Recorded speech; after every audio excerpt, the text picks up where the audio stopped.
दोस्तों बीबी फातिमा कोई और नहीं बल्कि अल्लाह ताला के महबूब नबी हुजूर सल्लल्लाहु अलैहि वसल्लम की बेटी थी। इनकी माँ का नाम हजरत खदीजा था जो हुजूर सल्लल्लाहु अलैहि वसल्लम की पहली बीवी थी। बीवी फातिमा को जन्नत की औरतों का सरदार कहा जाता है और ये सबसे पहली औरत होंगी जो जन्नत में अपने कदम रखेंगी। दोस्तों बीबी फातिमा के पर्दे के किस्से आपको क्या ही बताऊं। गैर महराम यानी गैर मर्दों से इनके पर्दे का आलम ये था कि उन्हें किसी ने एक झलक देखा तक नहीं था। बीबी फातिमा का निकाह हुजूर सल्लल्लाहु अलैहि वसल्लम के चाचा जात बेटे हजरत अली रजी अल्लाह ताला अन्हु से हुआ था। दोस्तों हर दिन की तरह एक और दिन आया जिस दिन सुबह सुबह फजर के वक्त हजरत फातिमा रोते हुए चक्की पीसने की तैयारी में लग गए। एक तरफ कपड़े धोने को रख दिए और एक तरफ पानी खोलने को रख दिया। इतने में हजरत अली घर में आ पहुंचे। उन्होंने घर की अजीबोगरीब हालत देखी। उन्होंने देखा कि सुबह के वक्त फातिमा रो रही हैं, आंखों से आंसू जारी हैं और हजरत अली देखते हैं एक तरफ चक्की पीसने लगी हुई है, दूसरी तरफ पानी उबल रहा और कपड़े धोने रखे हुए हैं। इतना देखकर हजरत अली हैरानी में पड़ जाते हैं क्योंकि आज तक उन्होंने ऐसा नहीं देखा कि फातिमा रो रही हो और काम कर रही हो। हजरत अली घबरा कर अपनी बीवी फातिमा से पूछते हैं कि क्या मामला है कि तुम रो रही हो और सारी चीजें तैयार कर रही हो। इन सवालों पर हजरत फातिमा बिल्कुल खामोश रहती है, कोई भी जवाब नहीं देती। हजरत अली जैसे जैसे सवाल करते जाते वैसे वैसे बीवी फातिमा का रोना बढ़ता जाता। हजरत अली आखिर में मजबूर होकर उन्हें खुदा का वास्ता दे बैठते हैं और कहते हैं कि बताओ आखिर बात क्या है। इस पर हजरत फातिमा कहती हैं रात में मैंने एक ख्वाब देखा और उस ख्वाब में मैंने सरकारे दो आलम अपने बाबा हुजूर मोहम्मद सल्लल्लाहु अलैहि वसल्लम को देखा। मैंने देखा कि वो किसी चीज को तलाश कर रहे हैं। फातिमा ने कहा कि मैंने उनसे पूछा कि ऐ मेरे अब्बा जान आप कौन सी चीज तलाश कर रहे हैं, आप क्या ढूंढ रहे हैं। तो मेरे अब्बा जान ने कहा कि बेटी मैं तुझे ही तलाश कर रहा हूँ, मैं तुझे ही ढूंढ रहा हूँ। रिवायत में है कि हजरत फातिमा ये ख्वाब बताती हैं और उसके बाद बड़े ही तकलीफ से अपने शौहर अली से कहती हैं कि अली आज ये मेरा आखिरी दिन है। मेरे नबी मेरे वालिद ने मुझे बता दिया बस अब कुछ ही देर में मैं अपने रब को प्यारी होने वाली हूँ। ये सुनना ही था कि हजरत अली भी फूट फूट कर रोने लगे। हजरत अली फातिमा से रोते हुए पूछते हैं कि ए फातिमा अभी तेरे वालिद सरकारे दो आलम को दुनिया से पर्दा फरमाए 6 महीने भी नहीं गुजरे और अभी उनका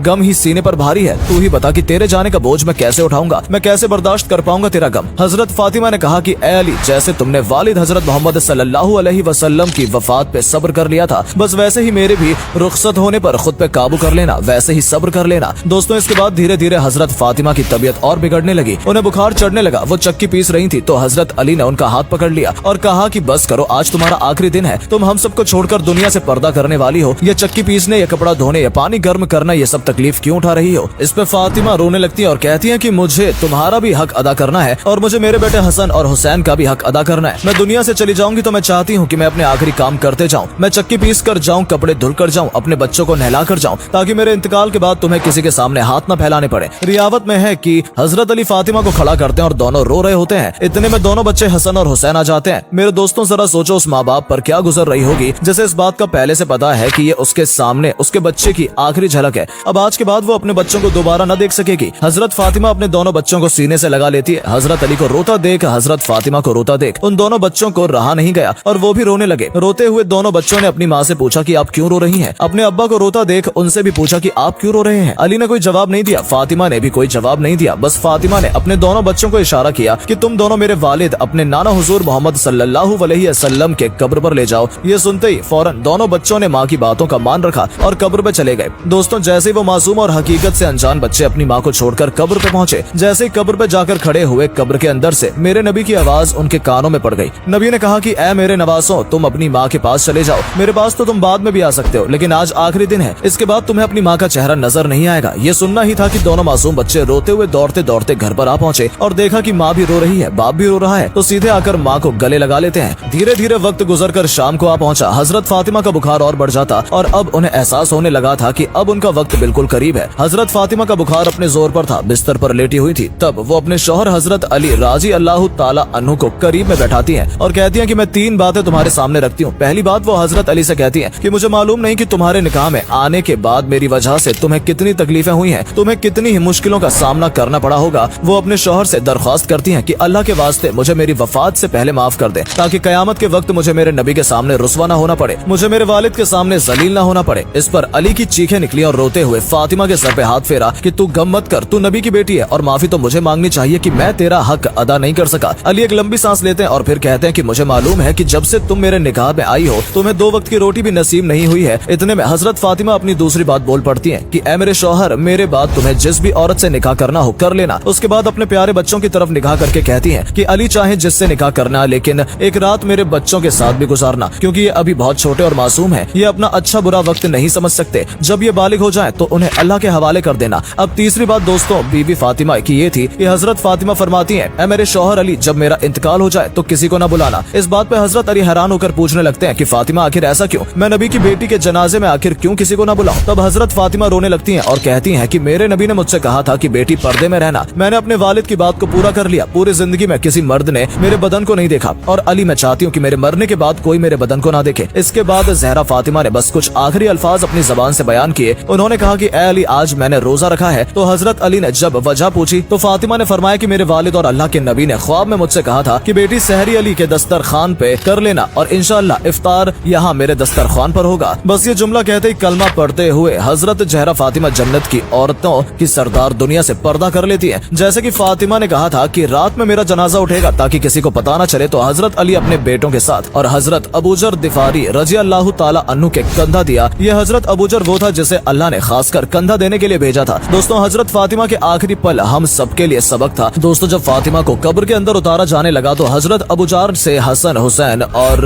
अली की तलब देखी नहीं गई और वो कब्र से बोल बैठे कि ए कब्र, तुझे पता है तेरे अंदर कौन जा रहा है? रसूलुल्लाह की बेटी, अली की बीवी और हसनैन की माँ। तो दोस्तों, कब्र से जो आवाज आई वो आपके होश उड़ा देगी। दोस्तों, कब्र ने कहा कि ए अबूजर, मुझे रिश्ते खानदान मत बता, मुझे ये बता कि किसके पास कितना नेक अमल है और किसके पास कितने बुरे अमल हैं। दोस्तों, अल्लाह की कसम, ये जुमला फातिमा जहरा के लिए नहीं बल्कि हमें समझाने के लिए था ताकि हम अल्लाह की तरफ मुड़ जाएं और खौफ खाएं मौत से, नेक अमल की तरफ भागें। आज की लड़कियों से पर्दे का बोलो तो कहती हैं कि नियत अच्छी होनी चाहिए। जहाँ तक मुझे लगता है आज की किसी बहन, किसी औरत की नियत हजरत फातिमा जहरा से साफ नहीं होगी, पर पर्दे का हक उन्हें भी था। तो आपसे गुजारिश है, आप सब अल्लाह की इबादत में वक्त दें, बेशक दुनिया के लिए जिए पर इस्लाम को समझें, नमाज कायम करें ताकि आखिरत में आने वाले आवाज से महफूज रह सकें।